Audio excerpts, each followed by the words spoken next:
105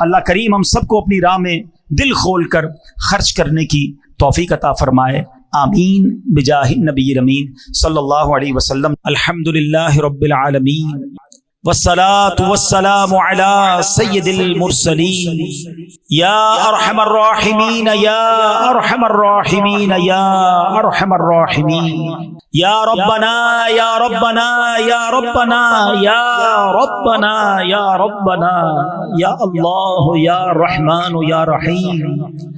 اللهم ربنا آتنا في الدنيا حسنة وفي الآخرة حسنة وقنا عذاب النار وقنا عذاب القبر وقنا عذاب الحشر وقنا حساب الميزان۔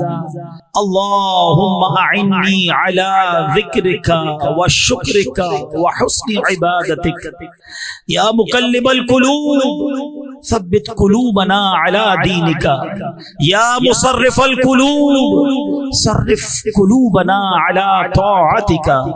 اللهم ارزقنا إيمانا كاملا ويقينا صادقا وقلبا خاشعا وبدنا عابدا ورزقا حلالا طيبا واسعا يا الله، وتوبة قبل الموت وراحة عند الموت والعفو عند الحساب والنجاة من النار والفوز بالجنة بغير حساب يا عزيز يا غفار يا رب العالمين۔ اللهم إنا نسألك الأمن يوم الخوف، ربنا حاسبني حسابا يسيرا إنك على كل شيء قدير إنك لا تخلف الميعاد۔ اللهم ارزقنا حجا مبرورا وسعيا مشكورا وذنبا مغفورا وتجارة لن تبور يا عالم ما في الصدور أخرجنا يا الله من الظلمات إلى النور۔ اے ڈوبتوں کو بچانے والے، اے بے کسوں کی دستگیری کرنے والے، اے گناہگاروں کی مغفرت فرمانے والے مولا، تیرے گناہگار سیاہ کار سیاہ شعار بندے تیرے دربار میں ہاتھ اٹھائے حاضر ہیں، جھولی پھیلائے ہاتھ پھیلائے تیرے گھر میں جمع ہو گئے۔ انت الغنی ونحن فقراء یا اللہ، انت الغنی ونحن فقراء یا اللہ۔ اے رب کریم ہماری خالی جھولیوں میں مغفرت کی خیرات ڈال دے، ہمیں اپنی رضا کی خیرات سے نواز دے۔ اے اللہ ہمارے صغیرہ گناہ بھی معاف کر دے، ہمارے کبیرہ گناہ بھی معاف فرما دے، ہمارے چھپ کر کیے ہوئے گناہ بھی معاف کر دے، ہمارے اعلانیہ گناہ بھی معاف کر دے۔ اللہم انک عفو کریم تحب العفو فاعف عنا یا کریم فاعف عنا یا غفور۔ استغفر اللہ ربی من کل ذنب واتوب الیہ، استغفر اللہ العظیم من کل ذنب عظیم۔ اللہ جب اپنے گناہوں سے توبہ کرتے ہیں، ہماری توبہ کو اپنے دربار میں قبول فرما۔ آئندہ گناہ نہ کرنے کا ارادہ کرتے ہیں، اے اللہ اس ارادے پر استقامت اپنے کرم سے عطا فرما۔ اے اللہ پچھلی زندگی تو بڑی گناہوں میں گزاری، اے اللہ پچھلے معاف فرما دے اور اگلی زندگی اچھی گزارنے کی توفیق عطا فرما۔ 5 وقت کا نمازی بنا دے، تلاوت قرآن کرنے والا بنا دے، روزانہ درود پاک پڑھنے والا بنا دے، فقط حلال روزی نصیب فرما، رزق حرام سے ہم سب کو محفوظ فرما۔ اے اللہ ہمارے آنکھوں کے گناہوں کو معاف فرما، ہمارے کانوں کے گناہ معاف فرما، ہماری زبان کے گناہ معاف فرما۔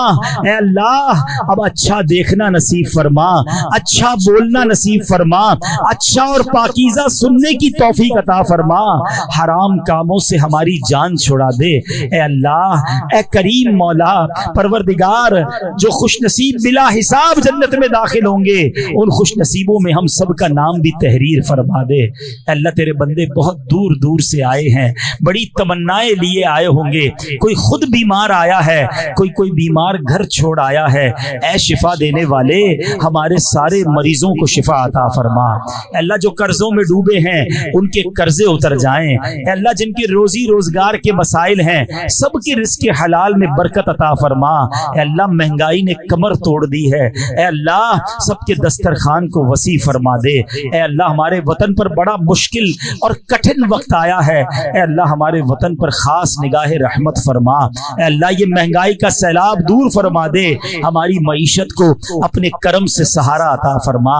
اے رب کریم، اے رب کریم، اے رات کے اندھیرے کو صبح کے اجالے سے بدلنے والے، ہماری دکھوں کی رات کو سکھ کی صبح سے بدل دے، ہماری بے قراری کی رات کو قرار کی صبح سے بدل دے، ہماری بے چینی کی رات کو چین کی صبح سے بدل دے، ہماری مدینے سے دوری کی رات کو صبح طیبہ سے بدل دے۔ اے اللہ ہمارے جو مسائل ہیں، ہماری جو مشکلیں ہیں، لوگ بتاتے ہیں بہت مشکل ہے، یہ کام بہت بڑا ہے، ہمارا بعض اوقات خود بھی ذہن بولنے لگتا ہے اتنی بڑی مشکل کیسے حل ہوگی۔ اے اللہ یقیناً ہم کمزور، ہماری کوئی اوقات نہیں، ہمارے لیے مشکل بڑی ہے، تیرے لیے مشکل بڑی نہیں۔ ان اللہ علی کل شیء قدیر، اے اللہ ہمیں اپنی قدرت کا نظارہ دکھا اور ہماری مشکل آسان فرما دے، ہمارے دکھوں کو دور فرما دے، ہمارے مسائل کو تو نے حل کرنا ہے، اپنے کرم سے حل فرما دے۔ اے اللہ اے رب کریم ہمیں جلدی جلدی حرمین طیبین کی حاضریاں نصیب فرما۔ اے اللہ حاضریوں کے راستے کھول دے، ہمارے لیے حرمین کی حاضریاں آسان کر دے۔ اے اللہ ہمیں کبھی مکے مدینے سے محروم نہ کیجیو، اور رب کریم اسی سال حج بھی عطا فرما، اور جب آخری وقت آ جائے ہمیں آقا کے قدموں والی، آقا کی دید والی اور مدینہ منورہ والی موت نصیب فرما۔ عالم اسلام کا بول بالا فرما، ہماری دعوت اسلامی کو ترقیاں اور عروج عطا فرما۔ قبلہ امیر اہل سنت، تمام علماء اور مشائخ اہل سنت کا سایہ ہمارے سروں پر تا دیر قائم و دائم فرما۔ وَأُفَوِّضُ أَمْرِي إِلَى اللَّهِ ان اللہ بصیر بالعباد لا الہ الا انت سبحانک انی کنت من الظالمین۔ کہتے رہتے ہیں دعا کے واسطے بندے تیرے، کر دے پوری آرزو ہر بے کسو مجبور کی۔ برکت ان اللہ وملائکتہ یصلون علی النبی یا ایھا الذین آمنوا صلوا علیہ وسلموا تسلیما۔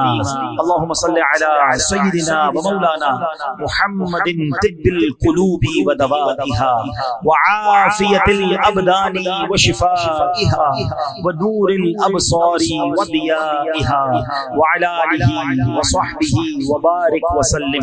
جب دمیں واپسی ہو یا اللہ، سامنے ہو روضہ رسول اللہ، اور لب پہ ہو لا الہ الا اللہ محمد رسول